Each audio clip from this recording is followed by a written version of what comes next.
Hey everyone, I recently purchased a used Moby One trailer, Expedition trailer.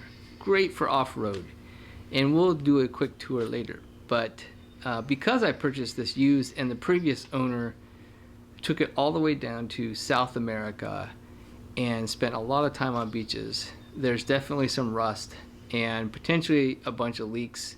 They're known for having leaks, and so what I figured I'd do is go through the whole thing, take things off, really clean it up, try to make it as much as new as I can, and potentially see what I find as I go through this, and if necessary, fix and repair things. I even had the crazy idea of replacing some of the wood paneling with HDPE or starboard, but that is a huge undertaking in and of itself, so I'm trying to see if I can avoid that.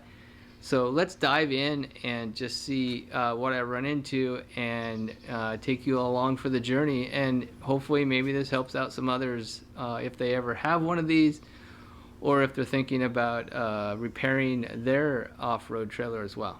So let's first do a tour.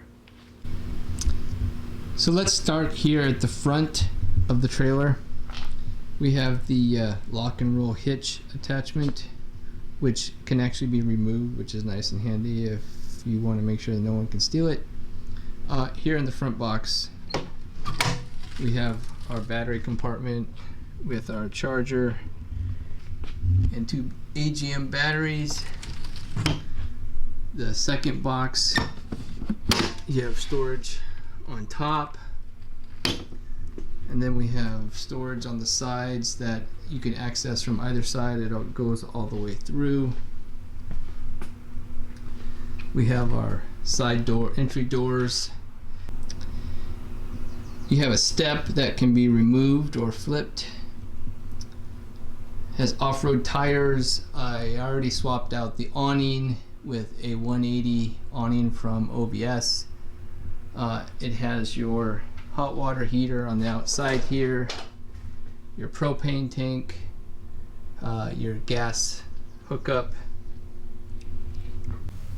On this side you have an access ladder to your roof rack. There's actually a solar panel on top, access door on this side with a step. Has a space for two jerry cans, your spare tire with a swing out arm, which is nice and handy.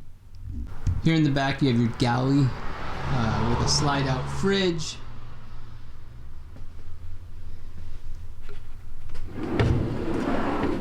You have your slide out spice rack, cabinets for storage. You have this flop down table.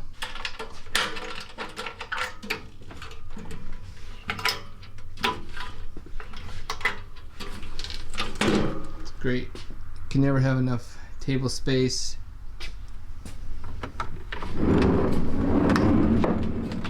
You have your slide out sink, drawers for utensils,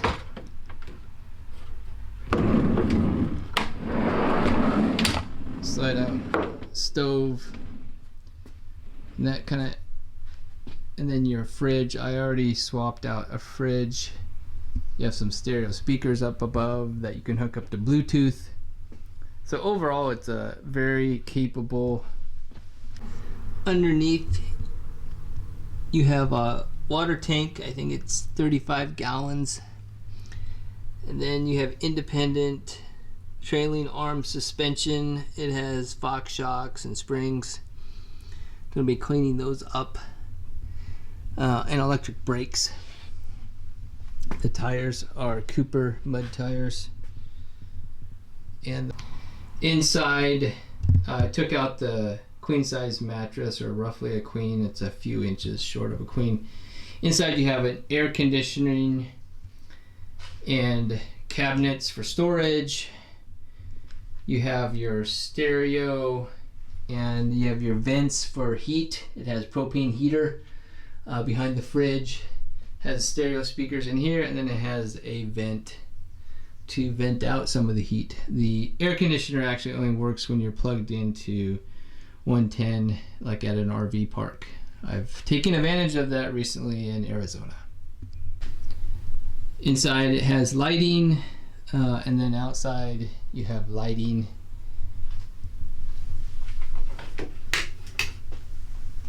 So there you have it. That's the Mobi One Expedition off-road trailer.